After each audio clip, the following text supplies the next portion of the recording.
I'm Bondy, And I'm Louis. and this is Live Music Presents. We're at the Crescent Club.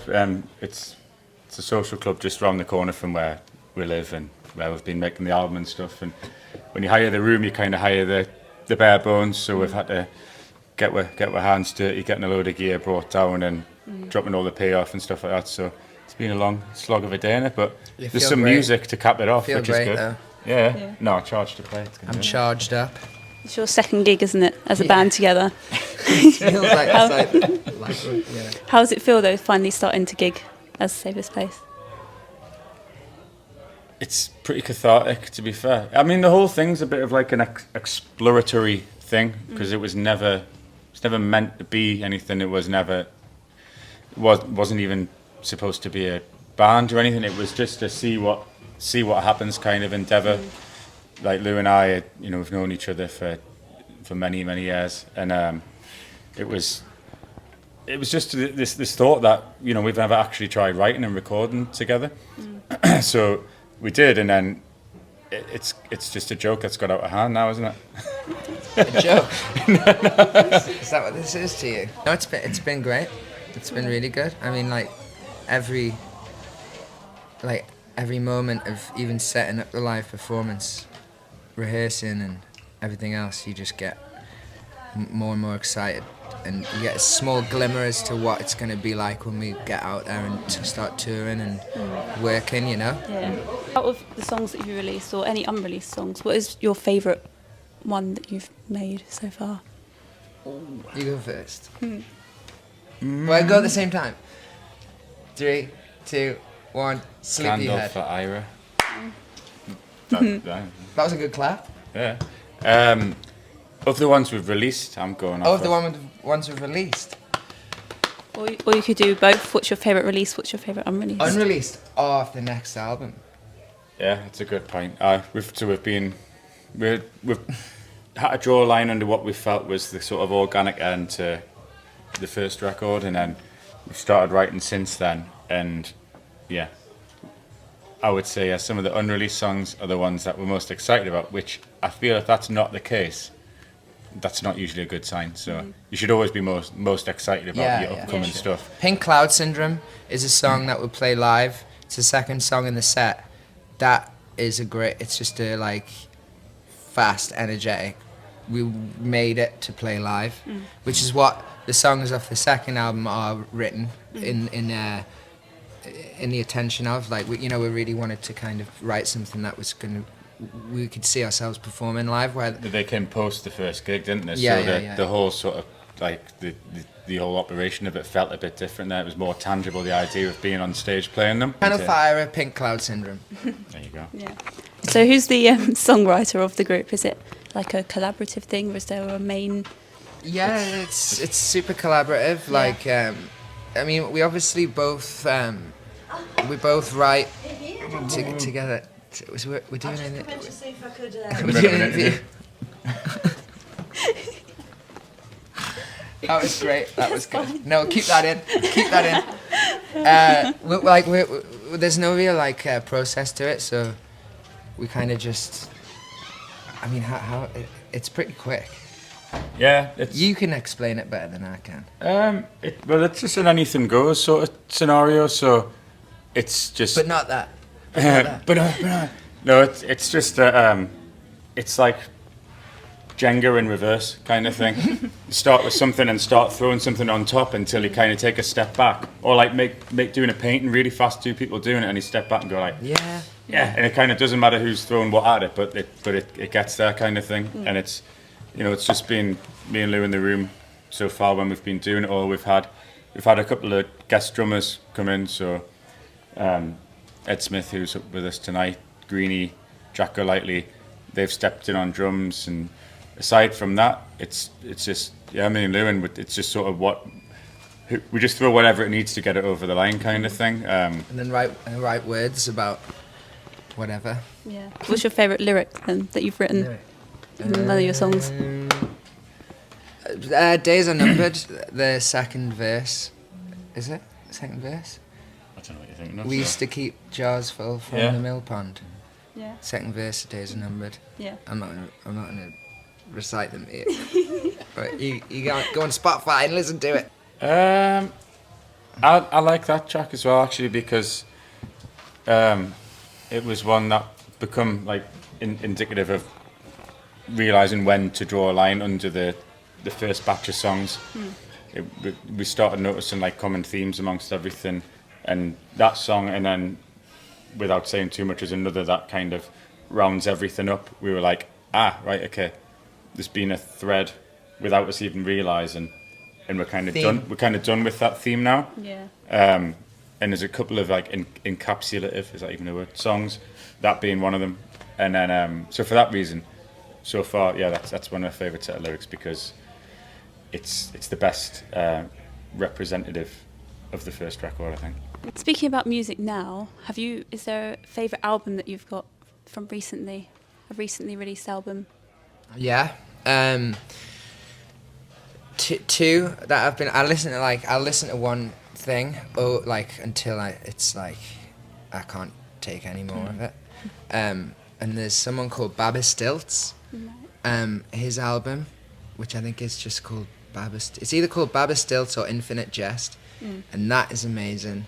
And Toro y Moi made an EP. I don't even know the name of, but I've just like had that on repeat. Yeah. And then I listen to a lot of like older things over like I like the nostalgic thing. What's your favourite album then of all time? My favourite album of all time. Yeah. Dennis Wilson. What's it called? Ocean Pacific. Pacific Ocean Blue. Yeah. You heard that album before? No, I don't It's think really I have. good. Yeah. He's the drummer from the Beach Boys. Oh right, yeah. And he made. I'm not going to tell you the story about him, but Google him and find the story out, because it's an amazing story, and that album is something else. I'm really bad for when I'm like, that new record, and it's actually been out since 2002. But at the minute, the Felice Brothers are in the process of releasing new material, and they're just a band that they can't miss. Yeah. Like talking lyrically and pound for pound, every time they put a record out, it's disturbingly good how like consistent they are at making good albums. They're so good that I don't have a favourite album by them, but that's my favourite. They're my There's favourite. never any doubt when they put something out that you're gonna always first listen as well. You're gonna hear a lyric that immediately sets your mind off, and then you're gonna relate to the music straight away. Next level. So The Felice Brothers. yeah, what they're bringing out is, I'm enjoying that at the moment. Where would be your dream location to perform with the Savers Place? At this point, anywhere that'll have us, to be honest. I'm not saying like we've barked up with the trees, we don't get any response or anything, because we are just starting out and we haven't really cast a net out, but I mean that more in a positive way, where we want to travel with this. We'd love for this to be, we're happy to do it in whatever format it's going to be, because it started out of just an organic love of wanting to do it, and just write, and whatever comes of it is a bonus.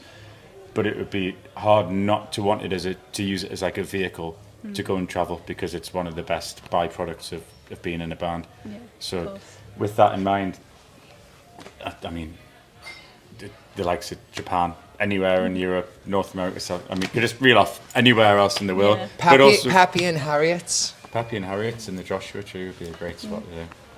in the desert. Yeah. Could sit you and reel off venue after venue and country after country. Basically, there's nowhere we wouldn't really go to go and play. So Yeah, of course. people need to rally around their local venue and get some gigs booked for us on our behalf. Okay, book an agent. Yeah. So how long have you been playing guitar for? Because obviously you're well known for your amazing guitar, and has it been? But yeah, is it something that you learned when you were little? And You know what? My timekeeping is really, really bad. So I kind of just like, I'll just generalize a good like sort of 10 years or something. So I'm going to say about 20 years. Yeah, about 20 years. yeah. Wow. It should be better when you say it like that. Shit. When did you It sounds start? bad now. It used to 13. sound alright. And what? 14? Yeah, probably about that. We started at the same time.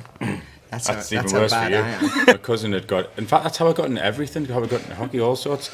My cousin would get it, then my brother would get it, then it would be like third time. It's like gets re-gifted on Christmas, and it's like someone's gonna fucking like this guitar. And I actually hung on to it. It was an Aria Pro 2, and I just used to press the distortion button in on the amp, put like a CD on, but just like so the guitar was just quiet enough, and just like strum along to it like it was me actually playing any chords, but there's no hand, and I'd just be like.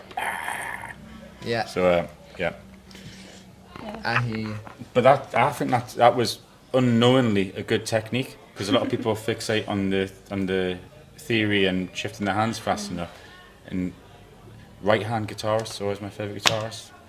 You get that feel. Is there any guitarist you looked up to when you were younger? But with that said, like the likes of Nile Rodgers. Yeah. You know, he's a right-handed. Definitely. I don't mean like as in like dominative arm. I mean like the playing and the feel and the amount you can do just from that. Eddie Hazel from Funkadelic and Jimi Hendrix when I was younger, like, you know, people you'd expect. Yeah. I love the sort of vastness and tastefulness of Phil Manzanera from Roxy Music. Again, the list could kind of go on. Stevie Ray Vaughan. Yeah. He's a beast, man. Was a beast. His hands. His hands. Yeah, used like 12 Look at his strings hands. on his guitar, and he Try and find a fucking photo of bend his the string hands. off the fretboard. He's got big hands. Yeah. Absolute unit. You got any other people you looked up to for music? Well, from when I was young. Young Just or now, in general? Yeah, I like a lot of country music. Townes Van Zandt Yeah, man. is probably like that sets the bar Yeah. for me. For Both that big kind of Towns stuff. fans, Wailing. Yeah, Waylon. All of the outlaw country stuff. Chris Christopherson. But Townes Van Zandt though, because I think he really like got hold of something special. And when I listened to that music for the first time, I was like, oh wow, this is like that's how you do it, you know. Yeah. This is why I'm excited to keep making records, because like with this thing, it's going to go wherever it's going to go, and I feel like there's going to be some pretty varied stuff to come out of it. What he's saying is we're gonna make a country album. You can't say that, because every fucking person says that these No, days. because it's like everyone like changes with their fucking win these days. Because and it's listen, like, Beyonce has not made a country album. I mean, She's just I changed. wasn't just on about Beyonce, just in general. Everyone like announces the fucking genre before they start doing it. It's Because like, now it's like because now the way that people sell their next album cycle is, oh, I've changed again.